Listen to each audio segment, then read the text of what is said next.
कोशिश करूंगा कि ऐसे युग को मैं 2-3 बतौर सीनियर चीजें करूं। ये आइन जो हम लगे हुए कि आइन के 200 आर्टिकल, आइन के फला के तहत, तो आइन तब कहाँ था जब असेंबलियां तोड़ी गई और आइन कहता था 9वें दिन में इंतखाब कराएं। आइन तब कहाँ था जब चीफ जस्टिस ने कहा कि इंतखाबात टाइम पे कराए और आपने नहीं कराए। आइन तब कहाँ था जब आज सुप्रीम कोर्ट ने कहा कि जी एक पार्टी की निशिस्तें उन्हें वापस कर दें और आपने नहीं की।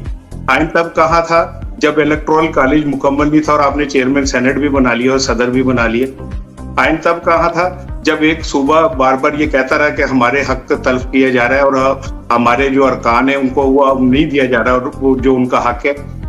अब आइन फौत हो गया था, इन्ना लिल्लाहि व इन्ना इलैहि राजिऊन हो गया था उस पे। ये आइन तभी याद आता है जब आपको अपने फायदे नजर आने हो।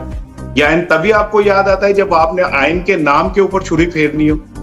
अब आज सबको आइन नजर आ रहे हैं कि जी आइन है, आइन ये कह रहा है, आइन कह रहा है। तो बंदियाल चीफ जस्टिस नहीं थे जब काजी फायज ईसा उनको मानने से इनकारी थे, उनके खिलाफ खत लिखते थे, लॉबिंग करते थे। ऐसा जवाब आएगा कि अभी बारी पर, ठीक है ना जी, आप दे दीजिएगा। मुझे खुशी होगी कि आप ऐसा जवाब दें कोई जो कोई ड्रोन अटैक टाइप हो, मुझे बड़ी खुशी होगी। लेकिन फैक्ट बेस होगा सर, मैं ये कहना चाह रहा हूं कि जो बिल्कुल फैक्ट बेस होगा। मैं कभी गुस्ताखी नहीं करूंगा।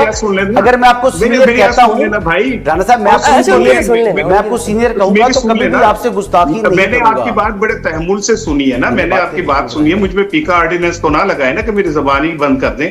मेरी बात सुनिए, उसके बाद आप कर दीजिएगा। मैंने आपकी बात पूरी तरह सुनी थी।